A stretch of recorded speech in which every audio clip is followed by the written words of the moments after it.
Quienes estamos en contacto, como para echar un poco de luz sobre todo este tema, es con la doctora Gabriela Piovano, infectóloga del Hospital Muñiz, matrícula profesional 85.555. Gabriela, buenas noches, gracias por atendernos, bienvenida. Te habla Javier Villa y Adrián Poveda. ¿Qué tal? Buenas noches. Muchas gracias por llamarme. No, por favor. Mira, estábamos conversando aquí en la mesa sobre el aumento significativo de casos de COVID-19 y de hecho, en lo que va del año, al menos la información que tenemos nosotros es que han fallecido ya 3 personas. Y esto, bueno, ya comienza a ser más preocupante porque se había como aquietado la información respecto de los contagios de esta enfermedad. ¿Cómo está el panorama en este momento?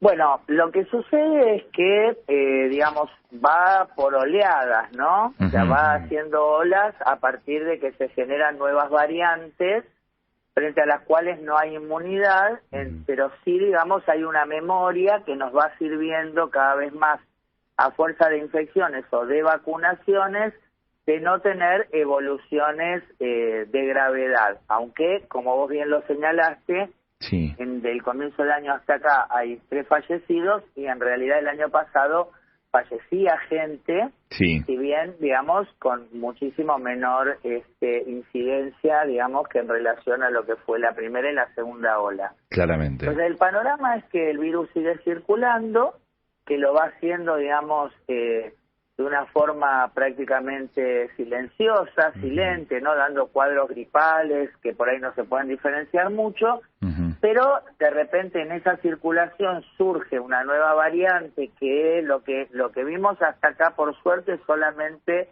que se hacen más eficientes a la hora de competir con otras variantes para infectar, ¿no? Entonces empiezan a ganar, vamos a decir así, terreno, ¿no? Como había pasado con la Delta, con la Omicron. Sí.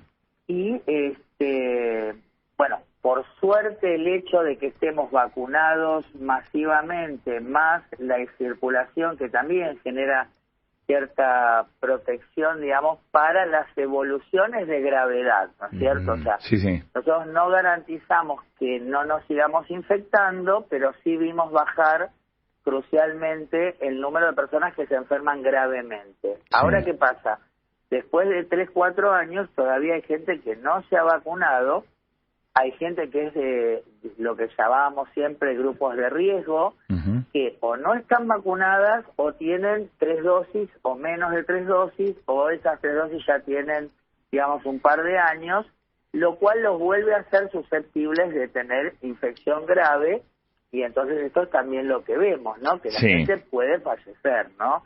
Lo que nos parece que está lejos es ese peligro que tuvimos en la primera y la segunda ola, que no había vacunación, que fue desgraciadamente que falleciera muchísima gente, porque más allá de que existan estos grupos de riesgo, cuando no había vacunación, digamos, gente que no era de riesgo, desgraciadamente también falleció. Claro. Gabriela, hay un grupo bastante importante de gente que descree del tema vacunas, ¿no?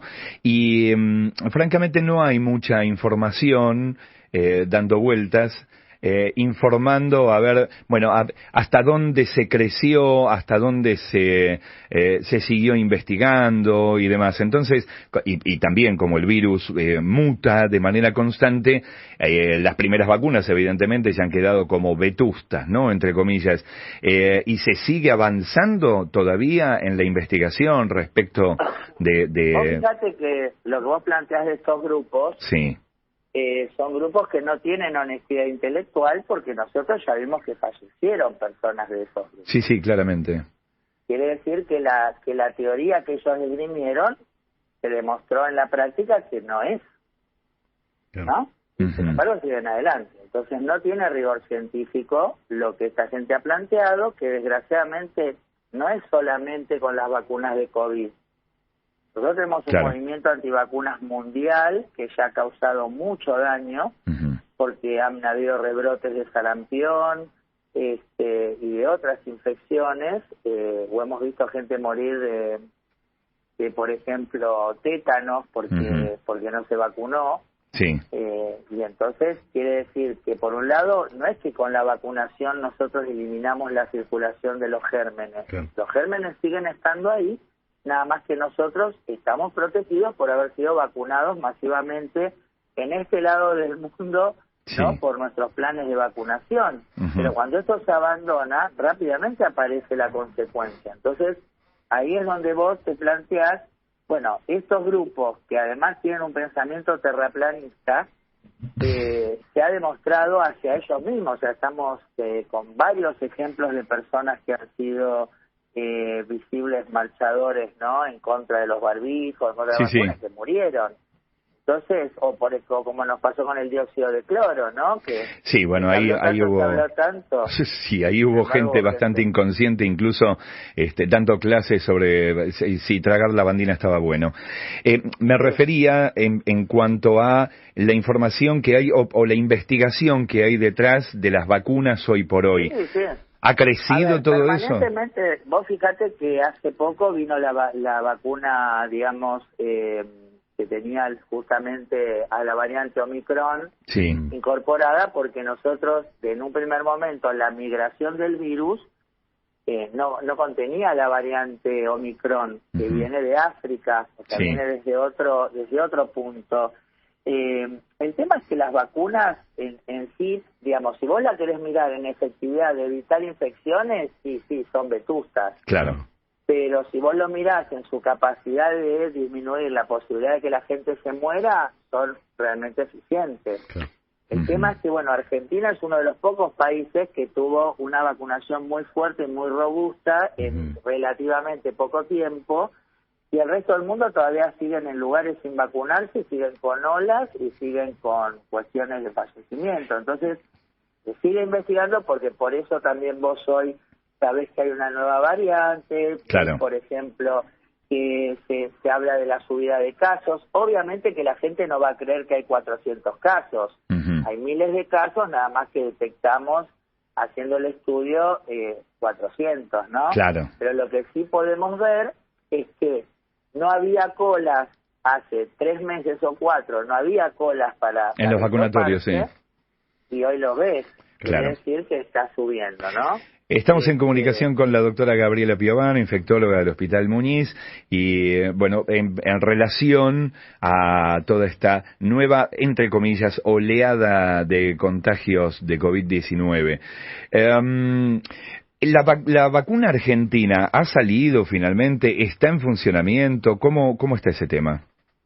No, estaba pasando a fase 3, digamos, Ujú. que era, bueno, como un poco la novedad, pero en ese momento no te puedo precisar si ya va a salir a la venta, si no va a salir a la venta.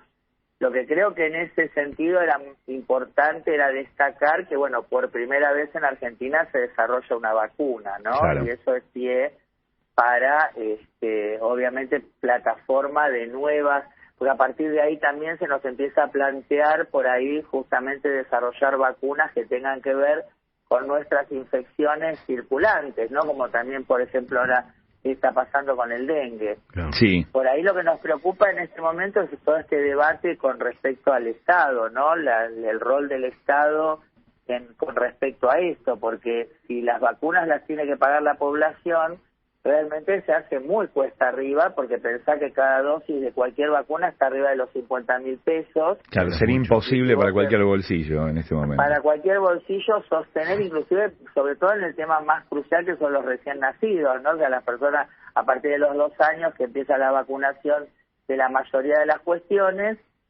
o por ejemplo hoy mismo cuando estamos hablando de la vacuna del dengue. Entonces, Sí.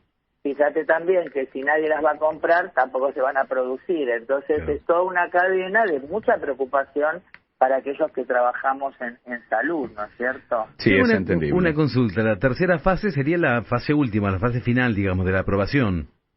La fase final de la aprobación sería cuando ya salís a hacer un estudio multicéntrico Sí. y con lo que llamamos una rama que sea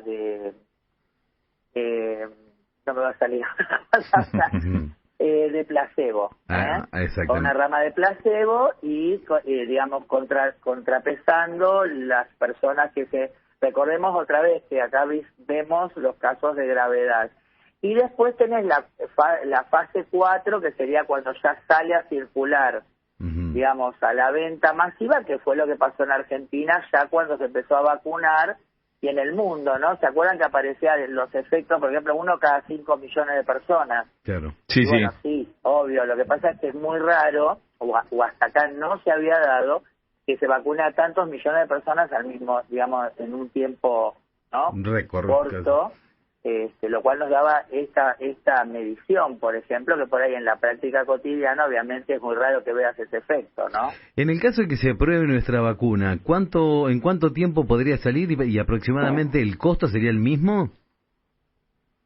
Mira, eso no te lo sé precisar porque imagínate que nosotros ahora volvemos al punto. Si nosotros estábamos en un plan de producir vacunas para un estado que de alguna forma se participa, digamos, de lo que tiene que ver con la formación empresarial, ¿no?, que produce la vacuna, porque una cosa es la investigación, donde esto se hace, por eso ahí es muy fuerte la cuestión de la presencia del Estado, porque vos te pones a investigar algo que por ahí llega a un lugar muerto, ¿no? Y a todo esto el ministerio... O algo que no sirve. Vos fijate que hubo un montón en realidad hubo como 5 proyectos de vacuna, de los cuales quedan 1 o 2. Claro.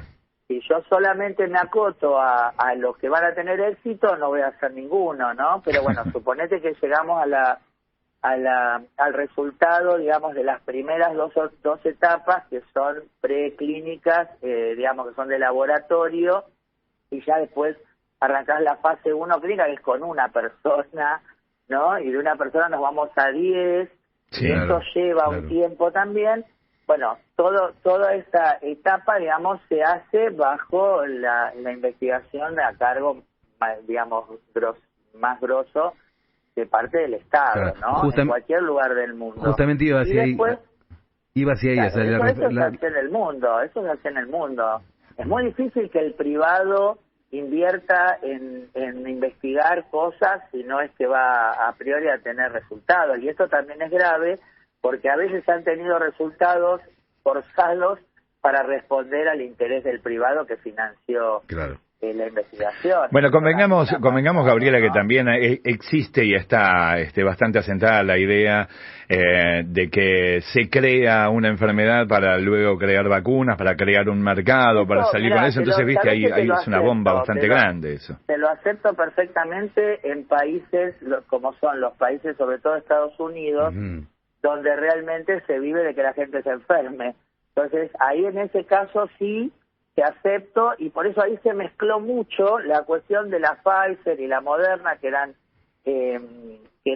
digamos, vacunas nuevas, de plataformas nuevas, y por eso hubo tanta resistencia también, con que era a todas las vacunas, ¿no? Y en realidad por ahí se estaba protestando y teniendo un poquito, digo, en la población europea, ¿no? En toda esa resistencia que había aparecido a vacunarse. Pero realmente vos fíjate, por ejemplo, ahora están con la vacuna del herpes zóster, ¿no? Que vas a ver publicidad y todo, y bueno, y si nosotros analizamos, no voy ahora a profundizar con ustedes porque no está bien, y tampoco es la idea. Pero en definitiva el herpes zóster aparece cuando bajan las defensas. Entonces vacunar a alguien encima con una vacuna que tiene un virus atenuado, vivo, es como una contraproducente, una cuestión de que es peligroso. A ver, me estás haciendo la publicidad del herpes zóster, claro, tal cual. Entonces, a ver, ¿de qué estamos hablando? Bueno, algún detractor tiene que aparecer también. Eso va a pasar siempre, Gabriela.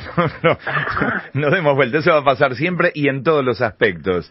El tema es cuando esto es como vos estabas diciendo, que entonces ¿qué pasa? Te lleva un gasto de que las naciones o las agencias internacionales tienen que comprar determinado insumo que en realidad no hacía falta si se manejaban las cosas como correspondía. Por ejemplo, en esto mismo que estamos hablando hoy. Vos fíjate que si realmente se hubiese restringido la circulación aérea, etcétera, etcétera, por 21 días, cuando todo empezó, que era solamente en Europa, en Estados Unidos y en la China, no se generaba todo lo que se generó, pero se hubieran perdido del gran negocio que también hicieron todos. Evidentemente.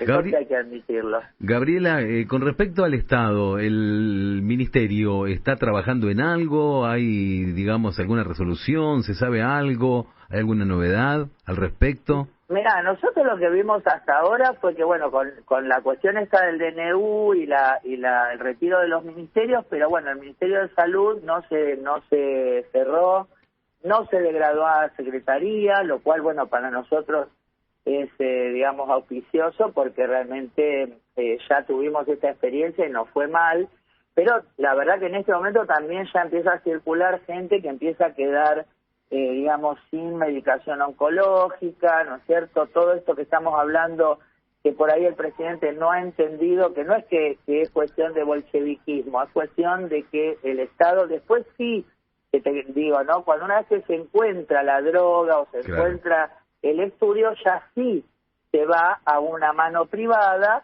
que es la que produce a gran escala, la que promociona la venta y todo, pero ahí el Estado justamente se guarda una porción de esa empresa, de las ganancias de esa empresa, para recibir entonces el premio por haber investigado, ¿no es cierto? Entonces, sí, eso también será en función de los... Se entiende que la salud, además nosotros en el punto estratégico que estamos en América Latina, si nosotros nos formamos como productores de vacunas, de medicamentos, etcétera, obviamente tenemos un gran mercado para instalar no solo lo que puede ser el usuario argentino, ¿no? Sino lo que es todo América Latina. Sí, también se puede exportar y demás, porque esto no se queda solamente aquí. Todo eso va a depender de los distintos acuerdos a los que llegue tanto el Estado como los laboratorios privados. Y escapa de manera absoluta a la mano de los ciudadanos de a pie, como vos, como yo, como mi compañero. No, lo que pasa es que ahí el asunto es el interés de vos como beneficiario. Claro. Bueno, si esa será otra discusión. Si se importan, obviamente, digamos, un insumo que es necesario para tu vida, ¿no? No, en eso estamos de acuerdo, pero será otra discusión porque no lo podemos resolver nosotros de manera directa. Eso ya tiene que ver con una cuestión política. Y claro, sí, cuando votamos. Gabriela, te agradecemos muchísimo esta comunicación y más a estas horas. Sabemos que, bueno, nada, te dedicás a lo tuyo y te tenés que levantar temprano. No queremos hacerte perder más tiempo y fue muy clara la charla. Así que te damos un abrazo grande. Muchísimas gracias. Bueno, déjame que me escribe un poquito nomás, que si la gente quiere ver un poquito más de todas estas cosas, y otros programas y notas que hago, etcétera, etcétera, tengo en YouTube Mundo Piovano, donde aparecen ahí programas míos y otras notas y hablando de salud, por supuesto. Mundo Piovano. Muchísimas gracias. Muchísimas gracias, Gabriela. Hasta luego. Que estés bien. Hablábamos con la doctora Gabriela Piovano, infectóloga del Hospital Muñiz, matrícula nacional 85.555. El COVID, y sí, me parece que se puso la camiseta, se puso la 10 y salió a fastidiar.